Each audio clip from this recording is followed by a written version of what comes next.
বর্তমানে হয়তো ভাবছেন আপনি একটা নতুন ফোন কিনবেন, সেক্ষেত্রেও আপনাকে ভাবতে হবে যে আপনার ফোনটা বৈধ কিনা, অথবা আপনি কারো হাত থেকে অর্থাৎ সেকেন্ড হ্যান্ড ফোন কিনছেন, তখনও আপনাকে এই ফোনটির বৈধ কিনা সেটা যাচাই করে নিতে পারেন। অথবা আপনি এই মুহূর্তে হয়তো আপনি যে ফোনটা হাতে নিয়ে ব্যবহার করছেন এটা রেজিস্ট্রেশন না থাকলে BTRC সার্ভারে, তখন আপনার এই ফোনটা বন্ধ হয়ে যেতে পারে। যদিও এখানে BTRC সার্ভারে তারা জানিয়েছে 1 জুলাই 2021 থেকে আপনি যেখান থেকেই ফোন কেনেন, সেটা অনলাইন হোক বা যে কোনো শোরুম থেকে হোক, আপনি হ্যান্ডসেটটা কেনার পর আপনাকে অবশ্যই IMEIয়ের মাধ্যমে হ্যান্ডসেটের বৈধতা যাচাই করে নিতে হবে। সো সেটার জন্য আপনাকে যা করতে হবে আমি আজকে ভিডিওর মধ্যে আপনাকে দেখাবো। আপনি নতুন হ্যান্ডসেট কিনবেন বা কারো হাত থেকে ইউজ ফোন কিনবেন, এটার ক্ষেত্রে আপনি এই পদ্ধতি ফলো করে, নিয়মটা ফলো করে খুব সহজেই জেনে নিতে পারবেন আপনার এই ফোনটা বৈধ কিনা। প্রথমেই জানিয়ে দিচ্ছি, আপনি নতুন ফোন যখন কিনতে যাবেন কোনো শোরুমে, সেখানে কিন্তু আপনাকে নতুন বক্স আপনাকে ওপেন করতে দেবে না IMEI নেওয়ার জন্য। সো আপনি যেটা করতে পারেন, IMEIটা সব ফোনের বক্সের পেছনে দেয়া থাকে বা পাশে দেয়া থাকে, আপনি একটু খুঁজে নেবেন যে বক্সে IMEI নাম্বারটা, নেওয়ার পর সেখান থেকে IMEI নাম্বারটা কালেক্ট করে দেন আপনি আপনার ফ্রেন্ডের বা কারো ফোন থেকে, অন্য যে কোনো ফোন থেকেই আপনি ফ্রিতে এই মেসেজটা পাঠিয়ে আপনি জেনে নিতে পারেন যে এই IMEI যে ফোনের, সেই ফোনটা বৈধ কিনা। সো আমি নিয়মটা আপনাকে দেখাচ্ছি। এখানে জানানো হয়েছে যে বর্তমানে আমি যে ওয়েবসাইটটিতে আছি এটা হচ্ছে BTRCর ওয়েবসাইট।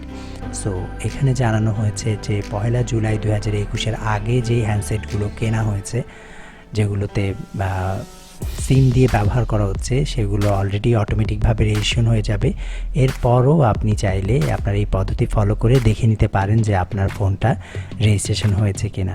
এই ভিডিওতে আমি দেখাবো কিভাবে এই ওয়েবসাইটটির মাধ্যমে আপনি খুব সহজেই আপনার নতুন কেনা ফোন এবং আপনার বিদেশ থেকে নিয়ে আসা ফোন আপনি রেজিস্ট্রেশন করতে পারবেন।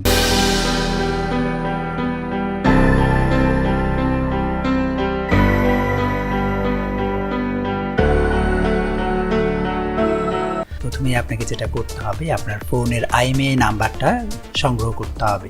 সো কিভাবে পাবেন আমি ডিসপ্লেতে দেখাচ্ছি। আপনার ফোনে ডায়াল অপশনে চলে যাবেন, সেখান থেকে টাইপ করবেন *#06#, এটা তুলে আপনি কল বাটনে প্রেস করবেন। তারপর IMEI 1 এবং 2 দেখাচ্ছে। তো আপনার প্রথম যে IMEI 1 এই নাম্বারটা কালেক্ট করবেন, কোথাও লিখে রাখবেন। লিখে নেওয়ার পর আপনার মোবাইলের মেসেজ অপশনে যাবেন, সেখানে লিখবেন বড় হাতের KYD। আমি ডিসপ্লেতে লিখে দিচ্ছি, দেখে নেন।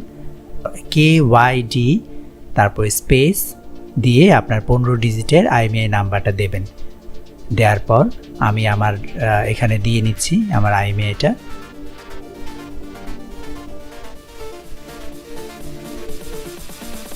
তারপর আপনি মেসেজটা পাঠিয়ে দেবেন 16002 নাম্বারে।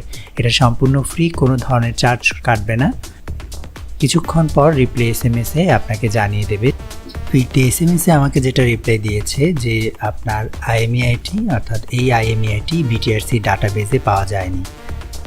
আর যদি এই ধরনের রেসপন্স আসে, এটা নিয়ে আপনি ঘাবড়াবেন না, কারণ হচ্ছে BTRC তাদের অফিসিয়াল ফ্যান পেজে জানিয়ে দিয়েছে যে 30 জুন 2021 আগে যতগুলো হ্যান্ডসেট কেনা হয়েছে, সেটা অফিসিয়াল হোক আনঅফিসিয়াল হোক, 30 জুন 2021 আগে বাংলাদেশে ব্যবহৃত যে কোনো অপারেটরের সিম যদি আপনি ওই ফোনটাতে ইনসার্ট করে আপনি ব্যবহার করে থাকেন, তাহলে আপনার ফোনটি তখন আর বন্ধ হবে না। বাট আপনি 30 জুন 2021 পরে যেই হ্যান্ডসেট থাকবে, যেগুলো আনঅফিসিয়াল এবং বাইরে থেকে নিয়ে আসা, সেগুলো স্বয়ংক্রিয়ভাবে বন্ধ হয়ে যাবে।